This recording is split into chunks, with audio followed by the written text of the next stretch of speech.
नमस्कार मित्रांनो, प्रणाली रांगोली आर्ट ह्या यूट्यूब चॅनलमध्ये आपलं पुन्हा एकदा स्वागत आहे।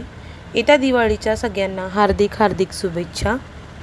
या व्हिडिओमध्ये मी तुम्हाला दिवाळीमध्ये लक्ष्मीपूजन कसे करावे, त्याचे फायदे काय आहेत, लक्ष्मीपूजन केल्याने काय होतं, हे सगळं माहिती मी या व्हिडिओमध्ये तुम्हाला देणार आहे। तर व्हिडिओ पूर्ण पहा। दिवाळीमध्ये लक्ष्मीपूजन का करतात? दिवाळीच्या संध्याकाळी देवी लक्ष्मी आणि भगवान गणेश यांची विशेष पूजा केली जाते। याचं महत्त्व म्हटलं तर लक्ष्मीपूजनाला सांस्कृतिक आणि धार्मिक महत्त्व आहे।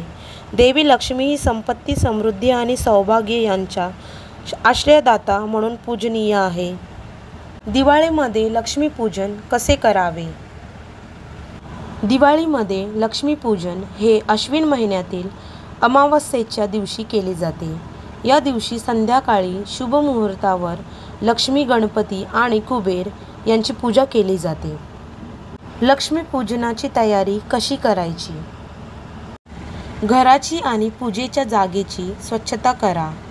पूजेसाठी एक चौरंग किंवा पाट ठेवा। त्यावर एक लाल कपडा म्हणजेच वस्त्र अंथरा। त्या वस्त्रावर तांदळाचे कलम किंवा स्वास्तिक काढा।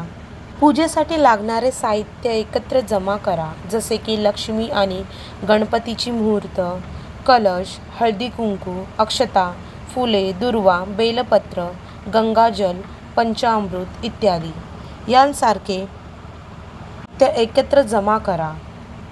घरात आणि आजूबाजूला दिवे लावा आणि रांगोळी काढा। यानंतर जाणून घेऊया लक्ष्मीपूजनाची मांडणी कशी करावी। चौरंगावर गणपतीची मूर्ती उजवीकडे आणि लक्ष्मीची मूर्ती डावीकडे ठेवा। गणपतीच्या बाजूला कळश ठेवा। पाटावर श्रीयंत्र आणि कुबेर यंत्र ठेवा। मूर्तीसमोर पैसे, सोन्या चांदीचे दागिने किंवा नाणी ठेवा। पाटाच्या जवळ नैवेद्याचे पदार्थ ठेवा आणि पाटाखाली रांगोळी काढा। आता जाणून घेऊया लक्ष्मीपूजन केल्याने काय फायदे होतात। दिवाळीत लक्ष्मीपूजन केल्याने घरात सुख, समृद्धी, संपत्ती आणि ऐश्वर्य येते। या पूजेमुळे धनधान्यांची वाढ होते आणि घरात लक्ष्मीचा स्थिर वास राहतो असे मानले जाते। या पूजेमध्ये गणपती, लक्ष्मी आणि कुबेर यांची पूजा केली जाते, ज्यामुळे सर्व अडथळे दूर होतात आणि समृद्धी वाढते। तर तुम्ही या दिवाळीमध्ये लक्ष्मीपूजन करायला विसरू नका। व्हिडिओ जर आवडले असेल तर लाईक करा, शेअर करा आणि चॅनलला नवीन असाल तर सबस्क्राईब करा आणि बेल आयकॉनवर क्लिक करा। भेटूया आपण पुढच्या व्हिडिओमध्ये। तोपर्यंत धन्यवाद।